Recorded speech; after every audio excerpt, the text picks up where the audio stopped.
لو عايز تقعد قعدة استثنائية على النيل، فطارك يكون كده والشاي يتقدم لك بالطريقة دي والعيش يتخبز لك مخصوص. لو نفسك تجرب تشرب من القلة، لو عايز تدوق أحلى أكل وتتعامل مع أجمل ناس، لو حابب تاخد أجمل صور وتعمل أحلى ذكريات، يبقى تعالى معايا نكتشف مرج، أجمل مطعم وأروق قعدة على النيل في راس البر.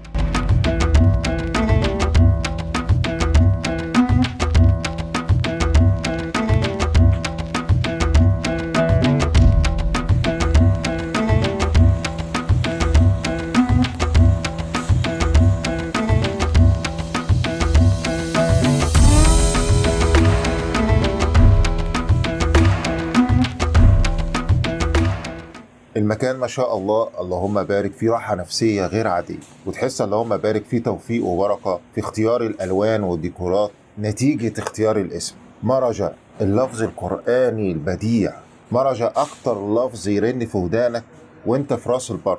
مرجة البحرين، الشكل المعماري واستخدام العقود في كل حتة، تحس انه في تأثر بعمارة العبقري حسن فتحي الله يرحمه. استخدام ألوان الطبيعة، الأبيض لون الصفاء والنقاء، والأصفر لون الرمل والشمس، والأزرق لون المية والسماء، والأخضر لون الشجر والزرع. كلها ألوان بتساعد على الاسترخاء والإحساس بالهدوء والراحة. كل ركن عينك تقع عليه عينك بترتاح ما شاء الله، بتشعر بالانتعاش والانسجام والسلام والصفاء اللهم بارك. والخلاصة انه في توفيق ما شاء الله في اختيار الاسم، وكل حاجة موجودة لايقة على الاسم. المطعم موجود في منطقة الجربي، اول كافيه بعد نادي الشرطة والمسجد على طول. القلل على فكرة دي مش ديكور بس، بيقدموها مع الفطار الصبح. تعالوا نشوف الركن الجميل ده بتاع الاسم. شايفين الكيرفات الموجودة في كتابة مرج؟ الكيرفات دي هتلاقيها في العقود، وهتلاقيها في ظهر الكراسي، وهتلاقيها في كل حتة.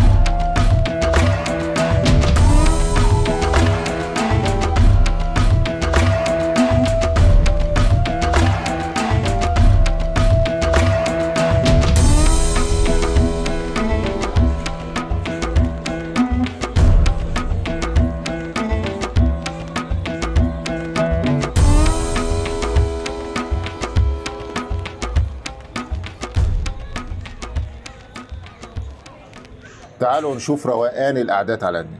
مفيش أروق ولا أجمل من كده. النيل في أسوان وراس البر ليهم خصوصية وجمال خاص. في أسوان بتلاقي الجزر والفلوكة والفنادق العائمة في كل حتة. في راس البر تحسها فينيسيا بمراكب صيادين عزبة البرج، سواء اللي واقفة أو اللي رايحة جاية طول الوقت. من أبدع وأجمل المناظر اللي ممكن تشوفها.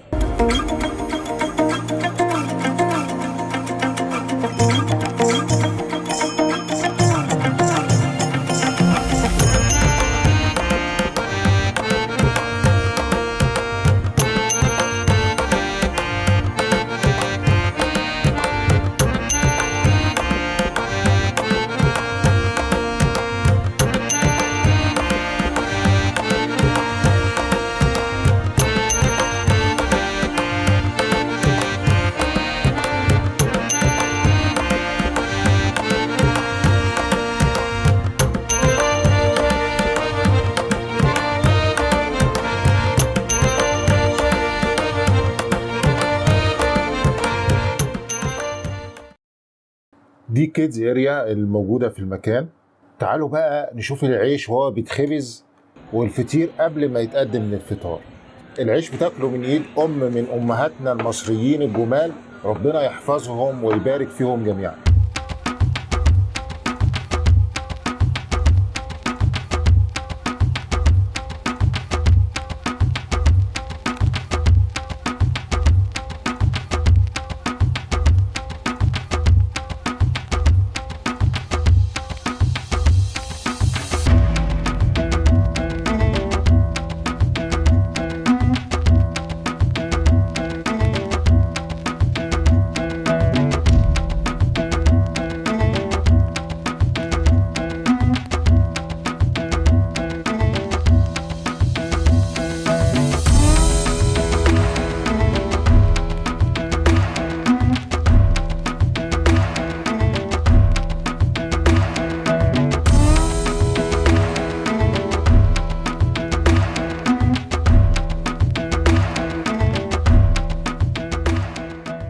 وده الفطير وهو طالع من الفرن، والنتيجة العظمة دي قصاد أحلى فيو للنيل وأجمل مناظر وانت قاعد تفطر. تجربة رائعة لازم تجربوها. الجربي يا جماعة بقى في حتة تانية خالص، ما شاء الله. مكان وقعدة حلوة وأكل ولا أطعم ونظافة ومعاملة أروع ما يكون وسعر معقول جدا. بعد شوية هنزل لحضراتكم أسعار الفطار والمنيو كامل. في الأول تعالوا أوريكم أجواء المكان بالليل. في الحقيقة المكان إذا كان استثناء الصبح في القعدة وتجربة الفطار واللي هنعمل لها فيديو لوحده، فبالليل بقى خيالي وشاعري. مكان رائع ياخدك بعيد عن دوشة البحر والمصيف لروقان وجمال وهدوء النيل. ودي روعة راس البر، والميزة اللي مش موجودة غير فيها الاستمتاع آخر حاجة بالنيل والبحر في نفس الوقت. راس البر هي الملتقى، مرج البحرين يلتقيان.